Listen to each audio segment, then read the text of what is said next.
this video, I'm going to try my best to shed some light on the ways in which anti-camping ordinances will actually worsen the already dire situation we're facing with homelessness. Anti-camping ordinances implemented by many cities have been a subject of intense debate when it comes to their effectiveness in tackling homelessness.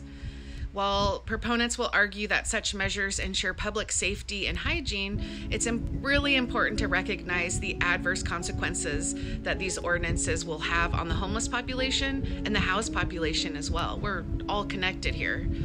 I'm especially troubled by the use of public health language to actually justify punitive legislation that would prohibit people who are experiencing homelessness from seeking shelter on city property.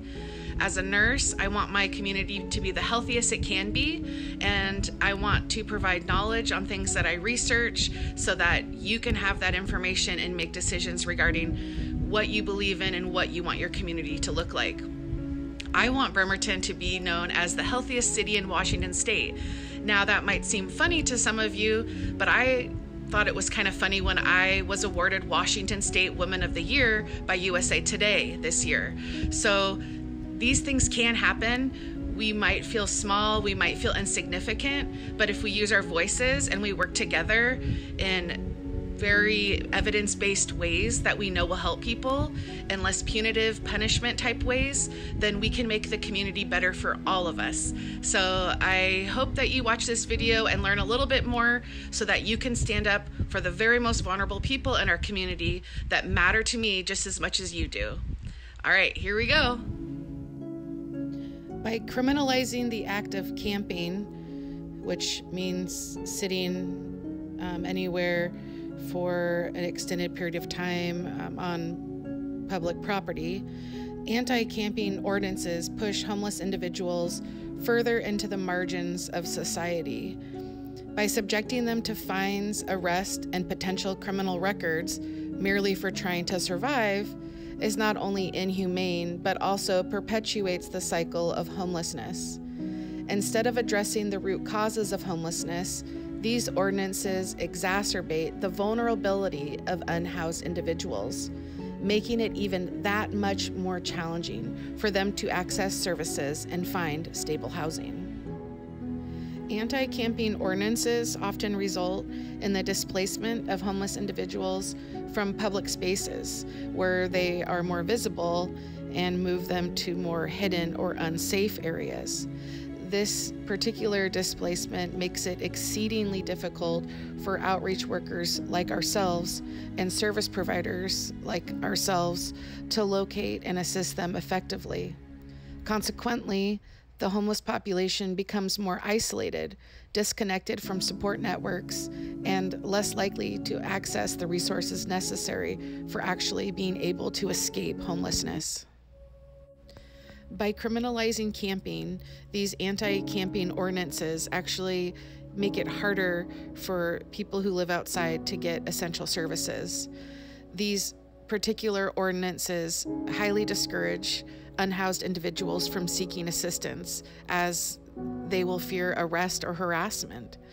The punitive nature of these measures really discourages people from utilizing existing resources, which then exacerbates their obvious marginalization and ends up prolonging their homelessness instead.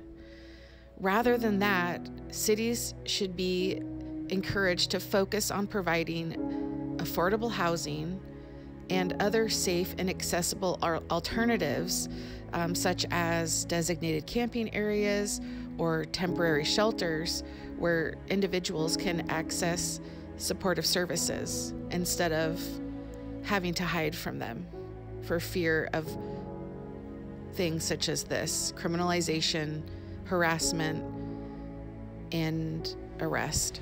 Anti-camping ordinances often divert attention and resources from long-term solutions to homelessness.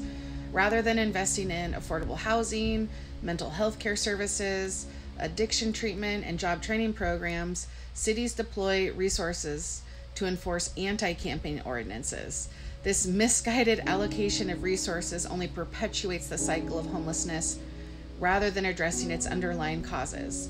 The following video clips that I'm including are from the recent Bremerton City Council study session on June 29th, 2023.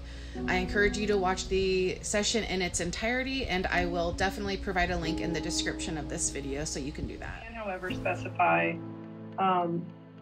certain areas as being no camping anytime, or you could do a time restriction because the Ninth Circuit focused on the act of sleeping, not just, I guess, free from the Eighth Amendment restraint. The city then prosecuted that person. Their lack of competency could then be an issue in the criminal prosecution that would result in a dismissal. The first offense is there's no mandatory minimum penalty, but as it goes on to a second, third, and subsequent offense, it looks like there's a little bit of mandatory jail time as well as mandatory fines.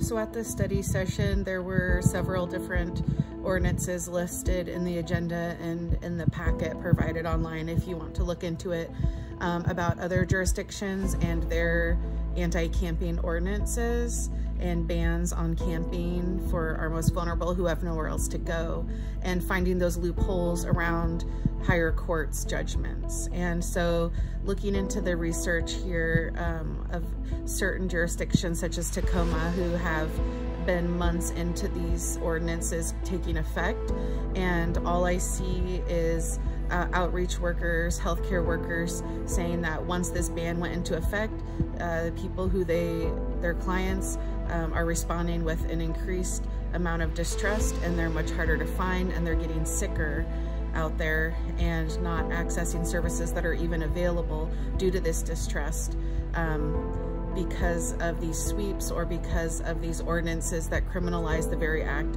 of being human and without a home or have other medical issues.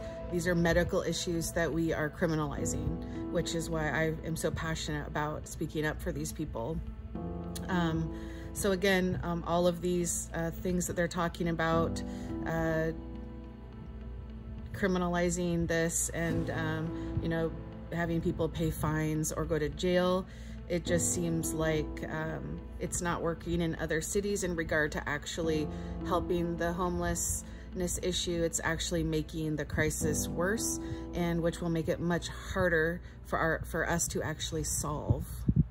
In the past, Bremerton City Council member Michael Goodnow has said, and I'll read some quotes, that he will work to ensure that increased density in our community is balanced with affordable and low-income housing, and that he would, quote, implement long-term growth plans with smart growth policies that lift everyone up.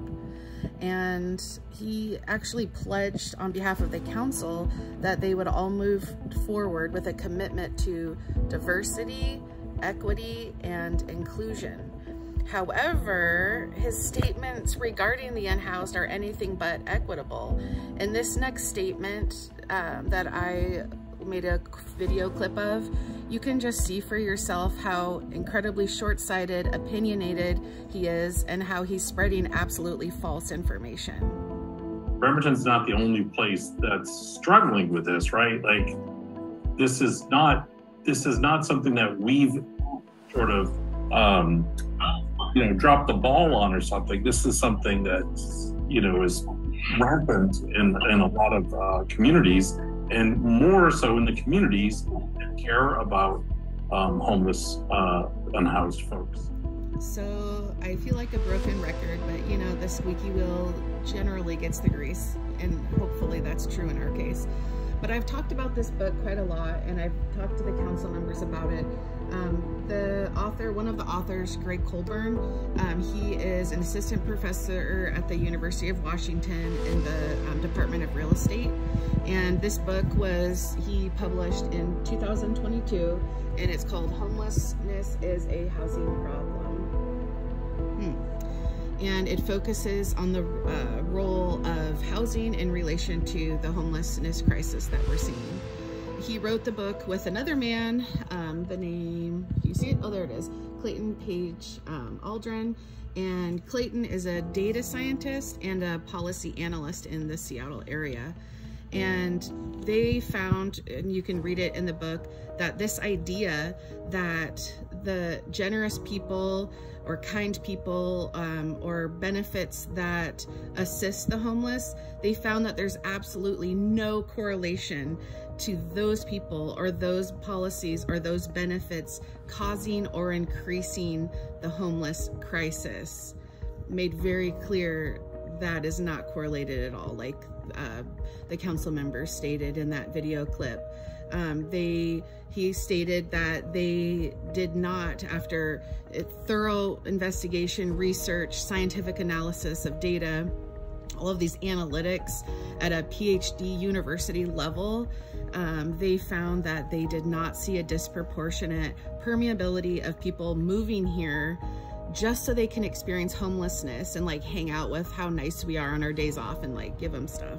So there's abundant research to support that. And so I feel like we should take our what we learn from people who are educators at a PhD level, university level, rather than city council members who have strong opinions and biases, and make it very clear that they are being anything but inclusive and equitable.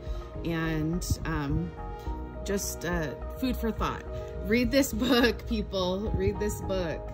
Learn. It's gonna help our community get better and not worse. It's really hard to watch us go down this pathway towards getting worse when it's been proven and spoken by so many intelligent people who've done their homework about this. So, in conclusion, anti-campaigning ordinances do not contribute to ending homelessness. Instead, they intensify the challenges faced by unhoused individuals. Criminalizing camping further marginalizes and stigmatizes these individuals, which hinders their access to services and perpetuates their vulnerability. To effectively address homelessness, it is crucial for cities to adopt comprehensive, compassionate, and evidence-based approaches that prioritize affordable housing, supportive services, and alternatives to criminalization. By doing so, we can work towards ending homelessness and fostering a much more inclusive society for all of us. With that, I leave a statement made by Councilwoman Anna Mockler at this past Bremerton City Council study session.